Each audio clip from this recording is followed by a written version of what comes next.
హైడ్రా పేరు మీద ప్రతిపక్షాలు కానీ లేకపోతే ఇంకా కొన్ని వ్యవస్థలు కానీ రాష్ట్ర ప్రభుత్వంపై చేస్తున్నటువంటి నిరాధారమైనటువంటి ఆరోపణలు కానీ లేకపోతే మూసీ రిజర్వేషన్ సంబంధించి ఈ రాష్ట్ర ముఖ్యమంత్రి గౌరవ ముఖ్యమంత్రి శ్రీ రేవంత్ రెడ్డి గారు రాష్ట్ర ప్రభుత్వం వారి నాయకత్వంలో చేపట్టినటువంటి కార్యక్రమం పైన కొన్ని అపోహలు సృష్టించి తద్వారా రాష్ట్ర ప్రభుత్వం పైన పాలన పైన ఒక రకమైనటువంటి తప్పుడు ఆరోపణలతో ప్రజల్ని తప్పుదోవ పట్టించే కార్యక్రమాన్ని కొద్దిమంది ప్రయత్నం చేస్తూ ఉన్నారు. వాటికి సంబంధించిన సమాచారం మేము మొదటి నుంచి చెప్పుకుంటూ వస్తూ ఉన్నాం. It is a transparent government, people's government. మా ఆలోచన, ఈ ప్రభుత్వం యొక్క నిబద్ధత ఇవన్నీ కూడా ప్రజలకి ఏ రకంగా మేలు జరగాలి, రాష్ట్రం ఏ రకంగా బాగుపడాలనేటువంటి ఆలోచన తప్ప వ్యక్తిగతమైనటువంటి అజెండా లేకపోతే స్వార్థపూరితమైనటువంటి ఆలోచన ఈ రాష్ట్ర ప్రభుత్వానికి, ఇంధన రాజ్యానికి లేనే లేదని చాలా స్పష్టంగా చెప్పదలుచుకున్నాం. సో నేను ముందుగా హైదరాబాద్ నగరానికి సంబంధించి, నగరం అంటే పాత రోజుల్లో మనం అందరం అనుకునేది rocks, lakes and parks. Hyderabad నగరవనంలోనే మనందరూ గుర్తొచ్చేది రాక్స్, లేక్స్ అండ్ పార్క్స్. అద్భుతమైనటువంటి అనేక రకాలైన గుట్టలతో, అనేక రూపాలతో, రాక్ గార్డెన్స్ లాగా ఉండేటువంటి అనేక రాక్స్ హైదరాబాద్ చాలా ప్రసిద్ధి.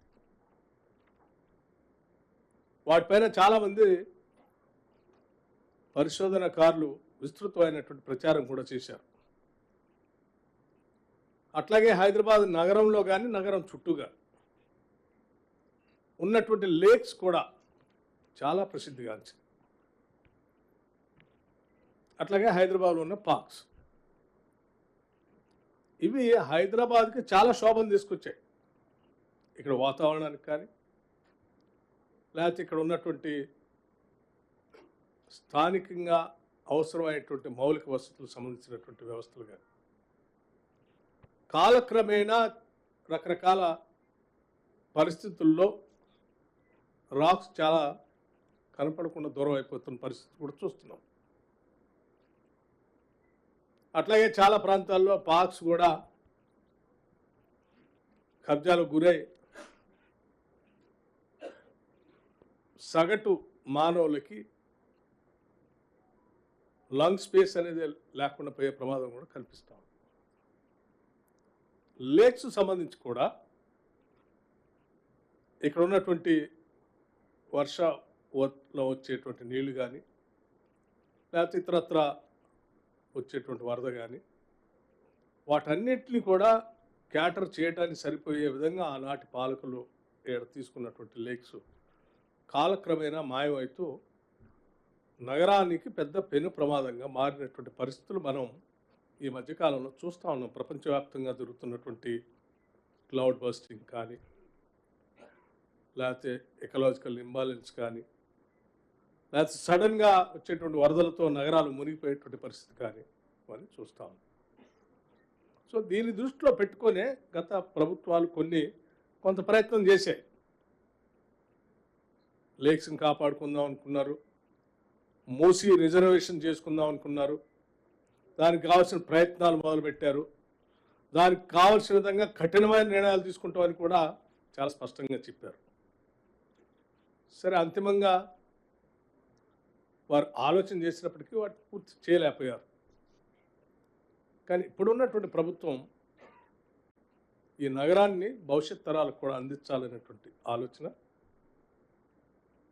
ఈ నగరం చుట్టూ ఉన్నటువంటి పరిసర ప్రాంతాలతో పాటు నగరం నడిబొడ్డులో ప్రవహిస్తున్నటువంటి మూసీ రివర్ని కూడా రిజర్వేట్ చేసి ప్రపంచవ్యాప్తంగా మారుతున్నటువంటి పరిస్థితులు, దేశంలో మారుతున్నటువంటి పరిస్థితులు, అసలు హైదరాబాద్ నగరానికి ఒక మణిహారంగా ఉండేటువంటి మూసీ నదిని మనం ఏ రకంగా రిజర్వేషన్ చేసుకొని భవిష్యత్తుకి ఇస్తే బాగుంటుంది అనేటువంటి ఆలోచన. ఇందులో ఎవరికి వ్యక్తిగతమైన ఎజెండా లేదు, అంతిమంగా సమాజానికి అందించాలనేటువంటి ఆలోచన తప్ప ఏం లేదు. అందుకోసమే సరే ఈ జరిగే కార్యక్రమంలో కొన్ని చోట్ల రకరకాలైనటువంటి ప్రచారం చేసి తద్వారా కొన్ని భ్రమలు కల్పించే ప్రక్రియ కూడా జరుగుతుంది. అందుకోసమే నేను చాలా స్పష్టత ఇవ్వదలుచుకున్నాను ప్రజలకి. ముందుగా నేను ఆ మిగతా అంశాలు చెప్పబోయే ముందు ఇక్కడ ఉన్నటువంటి పరిస్థితులు ఏంటో కూడా ఒకసారి మీ అందరు చూడాలని, చూపించడానికి కావాల్సిన ప్రజెంటేషన్ కూడా ఇవ్వాలని చెప్పి నా శాఖలోనే ప్లానింగ్ డిపార్ట్మెంట్లో ఉన్నటువంటి Telangana remote sensing application centre అని టీజీ ట్రాక్ అని ఉంటుంది.